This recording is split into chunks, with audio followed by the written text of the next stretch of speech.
Bonjour, bienvenue aux Petites Jasettes pédagogiques. Bonjour, bienvenue à notre émission. Aujourd'hui, je jase avec Vanessa Petica.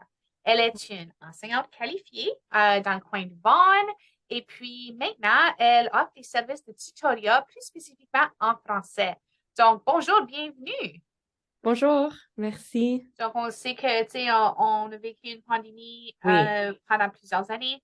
On sait qu'il y en a qui ont un retard dans plusieurs sujets, mais quand ça vient à la langue, souvent, c'est là qu'on voit le plus gros retard, si tu veux. Parce que spécialement si tu veux apprendre le français et tu vas à une école francophone, mais qu'à la maison, peut-être qu'on ne parle pas en français ou qu'un de nos parents n'est pas francophone, etc., ben, on était à la maison à apprendre de l'ordi pour plusieurs années. Donc, on n'a pas été aussi exposé. Oui. Donc, on peut voir qu'il y a des lacunes, un petit retard à ce niveau-là. Donc, maintenant, ils sont rendus en deuxième, troisième, quatrième année. Ils ont manqué, littéralement, c'est comme ils ont manqué toute une année ou 2 années d'études. Donc, il faut se rattraper.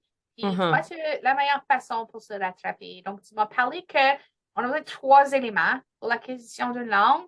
Puis, peux-tu nous parler de c'est quoi ces 3 éléments-là? Puis, qu'est-ce que ça veut dire? C'est juste l'environnement, la stratégie et les habitudes. Donc, pour apprendre une langue, on doit vraiment avoir ces 3 pierres-là en place pour apprendre la langue et vraiment acquérir une langue. Donc, l'environnement, évidemment, c'est important que ce qui nous entoure est majoritairement français. Donc, l'enfant apprend vraiment en écoutant. Donc, le plus qu'on peut entendre le français, le mieux que c'est. Même si c'est juste, des fois, c'est pas possible. Ici, à Maple, on va entendre l'anglais partout. Mais si le parent peut envoyer l'enfant à comme des activités parascolaires en français ou regarder des émissions de télé en français, écouter la musique, juste vraiment immerser l'enfant le plus que possible dans la langue. Et aussi l'environnement de petits groupes. Donc, c'est ça qu'on fait at The French Teacher dans les sessions de tutorat. Il y a beaucoup de petits groupes de 3, 4, 5 élèves où ils peuvent parler ensemble et vraiment s'amuser ensemble. Cet environnement de petits groupes peut être très motivant pour un enfant, beaucoup plus qu'une grande classe de 20 ou 30 élèves. Donc, l'environnement, super important. La stratégie, donc comment on enseigne la langue. Il y a des stratégies gagnantes et des stratégies moins gagnantes. Et les habitudes, bien sûr, sont très importantes pour acquérir la langue. Je vais me pencher un peu sur le rôle de la confiance là-dedans. Donc, tu sais, si ça n'avance pas, on le sait, tu sais, moi, je n'ai un de 7 ans qu'il essaye quelque chose pour 3 minutes. Si ça ne va pas parfaitement, tout de suite, il lâche. Il faut vraiment que je travaille sa confiance pour qu'il persévère. Oui. Donc, tu sais, comment est-ce qu'on peut travailler la confiance chez nos enfants quand ça vient à l'acquisition de la langue? Est-ce que tu as des stratégies à nous offrir pour bâtir cette confiance? Oui, comme ce que je pense immédiatement, c'est juste célébrer comme les petites victoires. Donc, à chaque semaine, dans nos programmes de tutorat, il y a quelque chose à célébrer, il y a quelque chose de bon que l'élève a fait, il y a une activité qu'il a complétée, qu'il a bien fait, qu'on peut célébrer. Il y a une lecture qu'il a fait, qu'on peut célébrer. Il y a une phrase qu'il a finalement eu la confiance de dire si c'est un enfant, spécialement en immersion, qui ne parle pas trop en français parce qu'il n'a pas les mots, mais maintenant il essaie. On peut toujours célébrer quelque chose. Donc, célébrer ces petites victoires au fur et à mesure, ça crée la confiance, bien sûr. Créer un environnement où l'enfant est confortable à essayer et à faire des erreurs.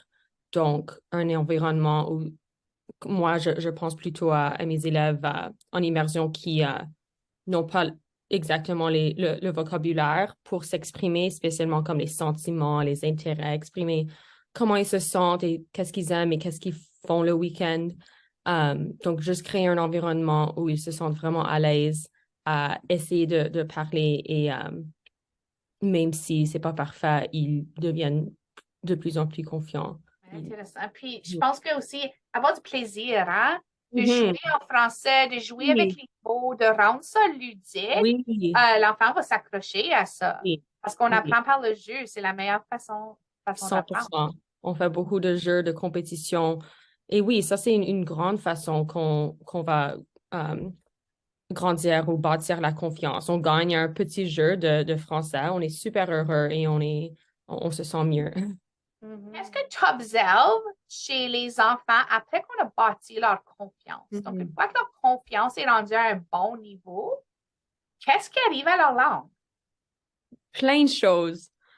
Et une fois que la confiance est là, ils sont beaucoup plus euh, positifs à propos de les devoirs ou des activités comme extra en français. Donc, ils sont beaucoup plus ouverts à faire la lecture extra, à faire les devoirs parce qu'ils ont cette confiance. Donc, ça, c'est une chose.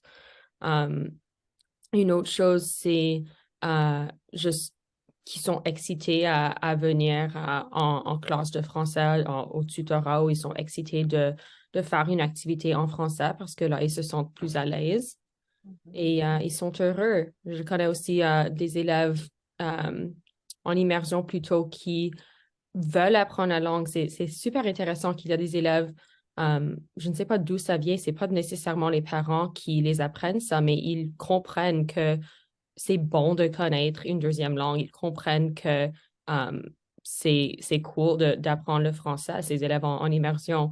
Donc, ils veulent apprendre le français, ils veulent rester en immersion, mais ils sont tellement en arrière que leurs parents ne savent pas s'ils devraient les garder en études françaises.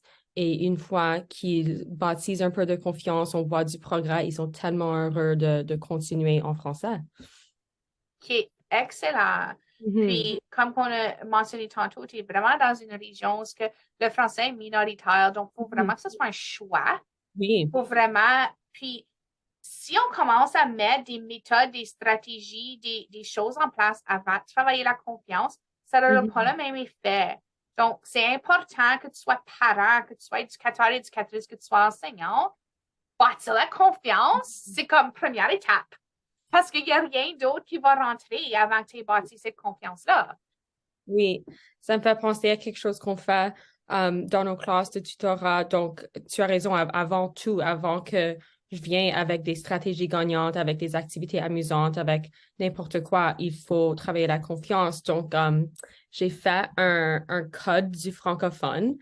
Donc, ça me fait, j'ai eu l'idée vraiment du karaté quand j'ai enseigné et j'ai fait le karaté pendant des années. Et il y avait the student creed, right? Donc, c'était juste comme 5 lignes où on disait des phrases déclaratives, des mots d'affirmation que comme on est fort, on peut faire ça. J'ai fait un code du francophone qu'on lisait à chaque fois, ou peut-être juste comme une phrase ou deux phrases, ou vers la fin, on connaissait tout le code qui affirmait qu'on est capable, on est fier de parler la langue et qu'on va jouer, parler, écrire en français. J'adore. Le code du francophone. Je m'engage à toujours essayer de mon mieux. Je vais lire, écrire, parler et jouer en français. Un francophone, c'est quelqu'un qui parle le français. Je suis fière d'être francophone. Je vais faire les activités en devoir parce que j'aime apprendre. Je suis intelligente et je suis capable. Je, le service que tu offres est évidemment indispensable pour les jeunes et pour les familles. Donc, merci pour tout ce que tu fais pour l'acquisition de la langue dans ta communauté. Puis, j'espère que vous allez t'inspirer, ceux et celles qui regardent la capsule aujourd'hui, d'aller utiliser certaines stratégies que Vanessa nous offre et aussi de continuer à être fiers. Et peut-être on devrait réciter plus souvent les affirmations du Oui. francophone. Donc, merci beaucoup, Vanessa, pour avoir choisi avec moi aujourd'hui, nous avoir offert ces belles stratégies-là. Ben, merci beaucoup. C'était un plaisir de parler avec toi.